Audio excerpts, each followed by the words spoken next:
Internet, batatas fritas e ar-condicionado. Essas são as 3 principais invenções pessoais de todos os tempos. Beleza, vamos adicionar encanamento interno. Bem, eu tenho uma ideia básica de como as 2 primeiras coisas da lista funcionam, mas e o ar-condicionado? O que o torna tão incrível quanto ele é? Acredite ou não, mas você deve agradecer aos mosquitos pela invenção do ar-condicionado, ou pelo menos do seu antepassado. Ninguém os ama no século XXI, mas no século XIX, esses caras eram um verdadeiro pesadelo. Eles carregavam diferentes infecções, como a malária. As coisas eram especialmente ruins em áreas pantanosas da Flórida. O médico e inventor local, o Dr. John Gorrie, estava tentando encontrar uma maneira de drenar os pântanos. E enquanto ele estava fazendo isso, teve essa ideia revolucionária em 1841. Ele percebeu que o problema estava literalmente no ar. Então, esfriar o ar poderia ser a solução. O Dr. Gorrie organizou o transporte de baldes de gelo de lagos e córregos congelados no norte do país para quartos de hospital na Flórida. Funcionou, mas foi super desafiador logisticamente, então ele teve uma nova ideia. Em 1851, ele projetou um compressor de ar para fazer gelo a partir da água. O mecanismo era acionado por um cavalo, e foi assim que nasceu o conceito de ar-condicionado. Tem muito em comum com os refrigeradores de ar de hoje. Bem, pelo menos a ideia básica é a mesma. Algumas décadas depois, o engenheiro Willis Carrier estava ajudando uma editora a impedir que as páginas das revistas se enrugassem por causa da umidade. Ele projetou o primeiro aparelho de ar-condicionado elétrico com serpentinas de refrigeração e filtros de ar. Ele primeiro usou água fria para refrigerar e depois instalou um compressor de amônia em sua máquina. Carrier percebeu que não era apenas bom para as revistas, mas também para umidificar ou desumidificar o ar ambiente. Ele patenteou a invenção e fundou sua própria Carrier Engineering Corporation em 1915. O ar-condicionado fez a sua primeira aparição pública em massa na Feira Mundial de St. Louis, em 1904. As 1.000 pessoas no auditório definitivamente adoraram a ideia do conforto do resfriamento. Na década de 1920, esse aparelho se tornou uma necessidade básica para as milhares de pessoas que corriam aos cinemas para assistirem às suas estrelas favoritas de Hollywood na telona. Uma solução incomum foi encontrada e decidiu-se modificar os sistemas de aquecimento para enviar ar frio através das aberturas no piso. Mas agora, os lugares mais baixos estavam congelando e os mais altos ainda pareciam muito quentes. Foram necessários alguns ajustes, mas no final, o problema foi resolvido e o Metropolitan Theatre de Los Angeles conseguiu o primeiro sistema público perfeito de ar-condicionado. Era bom o suficiente para edifícios públicos, mas ainda era muito grande e caro para residências. Demorou mais algumas décadas para os engenheiros projetarem algo perfeito para casas particulares.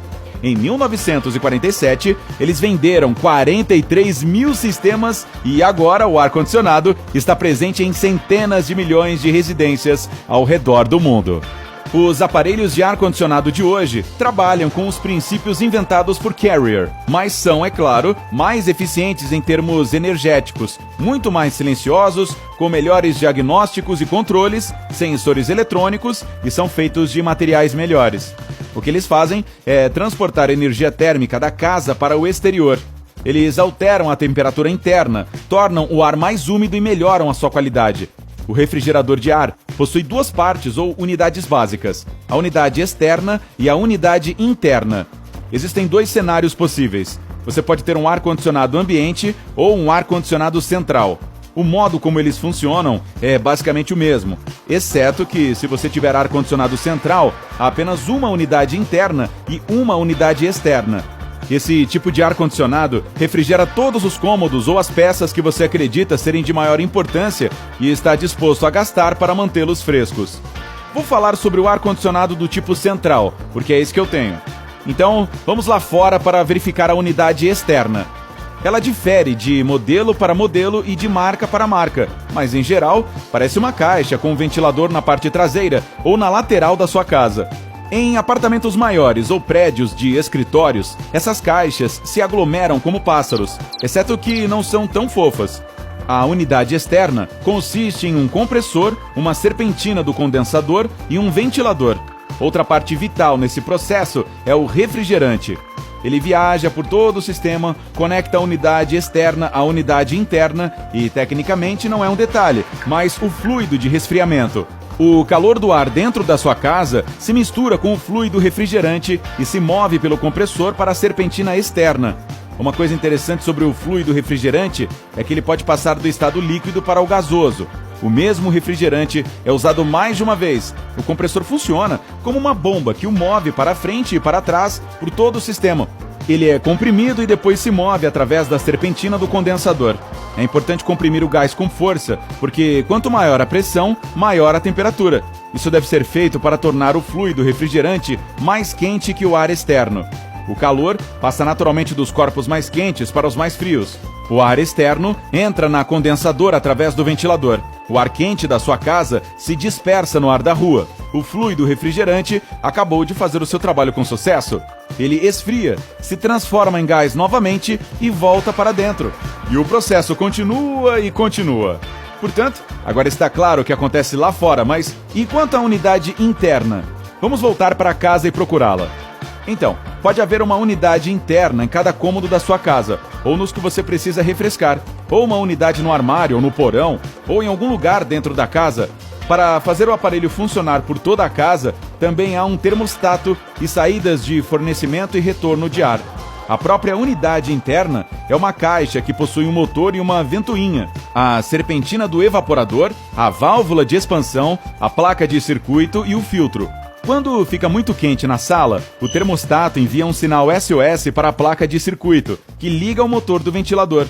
O ar quente da sala é aspirado pelas aberturas de retorno. Então, o ar encontra o fluido refrigerante. Nesta fase, o ar quente perde seu calor e umidade. Mas como o refrigerador absorve o calor, ele fica tão quente que ainda não está pronto para atender as serpentinas do evaporador. A válvula de expansão ajuda a soprar um pouco de vapor e a diminuir a pressão extra. Em seguida, o fluido refrigerante passa de líquido para gás e está pronto para passar pelas serpentinas geladas do evaporador. O refrigerante frio está se movendo através de pequenos tubos, dos quais a serpentina do evaporador é feita. Agora, vamos dar um tempo ao refrigerante para absorver calor suficiente do ar interno. E feito, ele está pronto para ir para o compressor e você sabe o que acontece lá na unidade externa. Tudo isso acontece ao mesmo tempo e um ciclo interminável. Bem, até o termostato decidir que a temperatura está boa e desligar o aparelho antes que aqueça novamente. Então, tudo recomeça, levando o calor para fora enquanto o ar frio entra. Ele se espalha pela casa através das aberturas de ventilação. Cada detalhe do ar-condicionado é super importante e mesmo que apenas um mecanismo pare, todo o processo será interrompido. E espero profundamente que isso não aconteça, pois está ficando quente aqui. Então, veja bem, os aparelhos de ar-condicionado percorreram um longo caminho para se tornarem tão eficientes quanto são hoje. Mas o progresso nunca para, e os cientistas estão trabalhando em novas tecnologias para tornar os refrigeradores de ar mais eficientes em termos de energia, ecologicamente corretos e com melhor aparência, tanto por dentro quanto por fora das residências. Ei, isso não causou um calafrio na sua espinha? Não? Tá legal. Ei, se você aprendeu algo novo hoje, dê um like no vídeo e compartilhe com um amigo. E aqui estão alguns outros vídeos legais de que eu acho que você vai gostar. Basta clicar à esquerda ou à direita para permanecer no lado incrível da vida.